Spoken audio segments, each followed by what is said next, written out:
Car पहाड़ी रास्ते पर चल रही है। बाहर से तेज बारिश और बादलों की गड़गड़ाहट की आवाज आ रही है। पहाड़ियों की ओट में छिपा शहर के कोलाहल से कोसों दूर नीलगिरी विला खड़ा था। एक पुरानी हवेली जिसके पत्थरों में 100 साल का इतिहास, न जाने कितने काले राज दफन थे। समर और कामिनी के लिए ये शहर की भागदौड़ से दूर एक सुकून भरा ठिकाना होने वाला था। समर को पुरानी वास्तुकला से प्यार था और कामिनी को शांति से, लेकिन उन्हें नहीं पता था कि कुछ खामोशियां चीखों से ज्यादा भयानक होती है। और इस हवेली की खामोशी कुछ कह रही थी जिसे सुनने का साहस शायद किसी में नहीं था। भारी लकड़ी का दरवाजा खुलने की आवाज चरचराहट के साथ आई। पधारिए छोटे सरकार, पधारिए।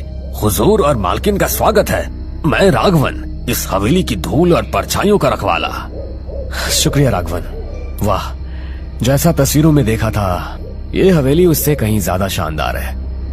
हाँ, ये मेहराब, ये नक्काशी सच में अद्भुत। हाँ समर, सुंदर तो है पर कुछ अजीब है यहाँ। बाहर बारिश है फिर भी यहाँ अंदर की हवा जैसे रुकी हुई है, और ये गंध जैसे पुरानी किताबों और मौत की गंध मालकिन। पुरानी इमारतों में पुरानी यादें अक्सर सड़ने लगती है। अरे राघवन, तुम भी क्या बातें कर रहे हो। कामिनी तुम डरो मत, पुरानी लकड़ी और सीलन की गंध है बस, और कुछ भी नहीं। छोटे सरकार, एक बात का ध्यान रखिएगा, ये हवेली मेहमानों का स्वागत करती है, लेकिन इसकी अपनी कुछ शर्तें भी है। दिन आपका है, आप जहां चाहे घूमे, जो चाहे करे, लेकिन रात। अचानक बादलों की जोरदार गड़गड़ाहट, मानो जैसे राघवन की बात को बल मिल रहा हो। रात इस हवेली की है, विशेषकर मध्य रात्रि ठीक 12 बजे, जब पुराने हॉल में खड़ी घड़ी 12वां घंटा बजाती है, तब काल चक्र उल्टा घूमने लगता है। परलोक और इस लोक के बीच का दरवाजा खुलता है। जो सो रहा है उसे सोने दें, जो जाग रहा है वो अपनी आंखें और कान बंद कर ले। उस 1 मिनट के लिए जो 12 से 12:01 के बीच है, ये हवेली इंसानों की नहीं रहती। क्या मतलब 12 बजे क्या होता है राघवन काका? अरे कामिनी, तुम इनकी बातों में क्यों आ रही हो? और राघवन, ये सब पुरानी कहानियां पर्यटकों को डराने के लिए अच्छी है, हमें नहीं। देखो हम थक गए हैं, हमें हमारा कमरा दिखा दो। मेरा काम चेतावनी देना था हुजूर, मानना या ना मानना आपकी मर्जी। आपका कमरा ऊपर दाईं ओर है, लेकिन याद रहे घड़ी की सुइयां जब 12 पर मिले तो अपने कमरे का दरवाजा अंदर से बंद रखिएगा। चाहे कुछ भी सुनाई दे, चाहे कोई भी पुकारे, दरवाजा मत खोलिएगा। रात का सन्नाटा, बाहर झिंगुरों की आवाज, कमरे में घड़ी टिक टिक कर रही है। दिन बीत गया। समर हवेली के नक्शे बनाने में व्यस्त रहा और कामिनी अजीब सी बेचैनी से जूझती रही। अब रात हो चुकी थी। हवेली के बड़े हॉल में रखी वो विशाल घड़ी काल के बीतने का गवाह बनी धीरे धीरे आगे बढ़ रही थी। समर गहरी नींद में था, लेकिन कामिनी की आंखों से नींद कोसों दूर थी। उसकी नजर बार बार दीवार पर टंगी घड़ी पर जा रही थी। घड़ी की टिक टिक तेज और भारी होती जा रही है। 11:45, 11:50, 11:55। 11:55, सिर्फ 5 मिनट बाकी है। राघवन काका ने कहा था दरवाजा बंद रखने को, पर समर तो सो रहा है। क्या सच में कुछ होगा? हवा का एक तेज झोंका खिड़की से टकराता है। कामिनी चौंक जाती है। समर जागो। क्या है कामिनी, सोने दो ना, कितनी रात हो गई है। 11:58, 12 बजने वाले हैं। समर, मुझे बहुत डर लग रहा है। नीचे हॉल से अजीब सी आवाजें आ रही है, जैसे कोई भारी चीज घसीट रहा हो। कामिनी, अति कर रही हो तुम। अरे कोई आवाज नहीं है, ये सिर्फ हवा की वजह से पेड़ की टहनियां खिड़की पर लग रही होंगी। वो बूढ़ा राघवन तुम्हें पागल कर देगा अपनी कहानियों से। नहीं समर, ये हवा नहीं है। सुनो, ध्यान से सुनो। लगता है राघवन अभी तक जाग रहा है, नीचे चक्कर लगा रहा होगा। लेकिन राघवन काका का कमरा तो बाहर आउटसाइड में है। वो 12 बजे हवेली के अंदर क्या कर रहे होंगे? कदम कमरे के दरवाजे के पास आकर रुक जाते हैं। सन्नाटा और गहरा हो जाता है। वक्त जैसे थम सा गया। कमरे के अंदर 2 जिंदा इंसान अपनी सांसें रोके दरवाजे की ओर देख रहे थे और दरवाजे के पार कुछ था, कुछ ऐसा जो शायद बहुत समय पहले मर चुका था। घड़ी का पेंडुलम तेज हो जाता है। एक जोरदार गूंजती हुई हॉल की बड़ी घड़ी 12 बजाना शुरू करती है। जैसे पहली घंटी बजती है, कमरे की बिजली टिमटिमाकर बुझ जाती है। कमरे में पूरा अंधेरा हो जाता है। समर, बिजली चली गई। शांत रहो कामिनी, मैं टॉर्च ढूंढता हूं। मोबाइल कहाँ है? 12वीं घंटी बजती है। घड़ी शांत हो जाती है, लेकिन वो शांति पहले से ज्यादा भयानक है। ठीक 12 बजे हवेली की आत्मा जाग उठी।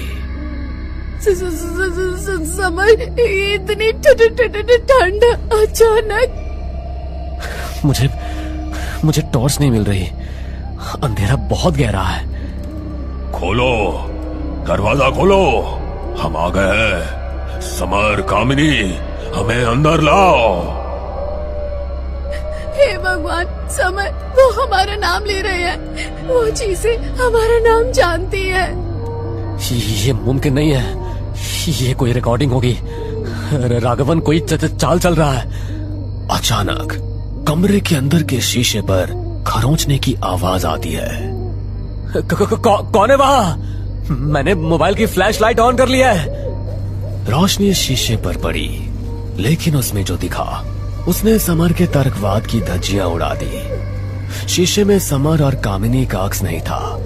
उसमें एक पुराना जर्जर हॉल दिख रहा था जहां आग जल रही थी, और उस आग के चारों ओर कुछ धुंधली काली परछाइयां थी। उनमें से एक परछाई शीशे के अंदर से सीधे समर की आंखों में देख रही थी। समय आ गया है आर्किटेक्ट, तुमने इस हवेली की नींव को छेड़ा है। समर, वो शीशे से बाहर आ रहा है। उसका हाथ देखो। शीशे की सतह पानी की तरह हिलती है। एक काला सड़ा हुआ हाथ शीशे से बाहर निकलने लगता है। नहीं, ये सच नहीं हो सकता। पीछे हटो। कमरे का दरवाजा जो अंदर से बंद था जोर जोर से हिलने लगता है, जैसे कोई उसे तोड़ने की कोशिश कर रहा हो। हमें अंदर लो, हमें जिंदा मांस चाहिए। 12 बज गए हैं, दरवाजा खोलो। दरवाजा टूटने ही वाला है। शीशे से आधी आकृति बाहर आ चुकी है। ठंड और बढ़ गई है। समर और कामिनी कमरे के कोने में छुप गए हैं। मौत दोनों तरफ से आ रही थी। सामने से वो परछाई और पीछे दरवाजे से वो अनदेखा खौफ। समर को समझ आ गया कि राघवन सच कह रहा था। ये 1 मिनट अनंत काल की तरह लग रहा था। समर, कुछ करो, हम मर जाएंगे। हनुमान चालीसा मुझे याद नहीं आ रही। कुछ भी करो। कामिनी, राघवन ने कहा था काल चक्र उल्टा घूमता है। समय, घड़ी, मुझे उस घड़ी को रोकना होगा। क्या? कौन सी घड़ी? कमरे वाली? नहीं, हॉल वाली। वही मुख्य स्रोत है। मुझे नीचे जाना ही होगा। नहीं समर, बाहर दरवाजे पर वो चीजें हैं। तुम बाहर नहीं जा सकते। समर दरवाजे की ओर दौड़ता है। वो जोर से लात मारकर दरवाजा खोलता है। जैसे ही दरवाजा खुलता है, एक भयानक चीख सुनाई देती है। गलियारे में धुंध भरी है। समर गलियारे में दौड़ा। उसे लगा जैसे हवा में तैरती हुई परछाइयां उसे पकड़ने की कोशिश कर रही है। उसके जिस्म पर अदृश्य नाखूनों के खरोंचने के निशान बनने लगे। नीचे हॉल से भारी आवाज अब साफ सुनाई दे रही थी। वो राघवन नहीं था। वो एक बिना सिर वाला धड़ था जो कुल्हाड़ी लिए सीढ़ियां चढ़ रहा था। मुझे रुकना नहीं है, बस सीढ़ियों से कूदकर नीचे जाना है। घड़ी कहाँ है? टॉर्च की रोशनी घड़ी पर पड़ती है। पेंडुलम अभी भी तेजी से हिल रहा है। घड़ी की सुइयां 12 पर ठहरी हुई लगती है, लेकिन पेंडुलम हिल रहा है। वहां वो विशाल घड़ी। समर घड़ी की ओर बढ़ा। उसके पीछे वो बिना सिर वाला दैत्य कुल्हाड़ी उठाए खड़ा था। ऊपर कमरे में शीशे से निकली आकृति कामिनी के बेड के पास पहुंच चुकी थी। सब कुछ खत्म होने ही वाला था। समर ने अपनी पूरी ताकत लगाकर घड़ी का कांच तोड़ा। रुक जाओ, थम जाओ। समर पेंडुलम को अपने दोनों हाथों से पकड़ लेता है। पेंडुलम उसे झटके देता है, जैसे उसमें बिजली दौड़ रही हो। रुक जा। घड़ी का स्प्रिंग टूट जाता है। पेंडुलम रुक जाता है। 1 सेकंड, 2 सेकंड, 3 सेकंड। हवेली की बिजली वापस आ जाती है। क्या सब खत्म हो गया? घड़ी की सुइयां 12:02 पर पहुंच गई है। तभी किसी के दौड़कर सीढ़ियां उतरने की आवाज आती है। समर तुम ठीक तो हो? वो चीज गायब हो गई। जैसे ही रोशनी आई वो धुएं की तरह उड़ गई। शीशा फिर से सामान्य हो गया। हम बच गए कामिनी। राघवन सही था। 12 बजे का खौफ सच था। सुबह हुई, लेकिन समर और कामिनी के मन का अंधेरा अभी तक दूर नहीं हुआ था। उन्होंने तुरंत ही बैग पैक कर लिए। जा रहे हैं छोटे सरकार?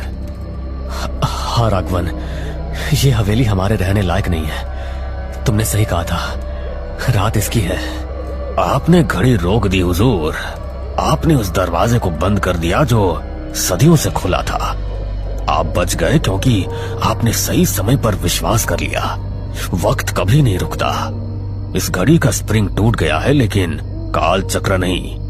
काल चक्र कहीं और, किसी और घड़ी में ठीक 12 बजाने का इंतजार कर रहा होगा।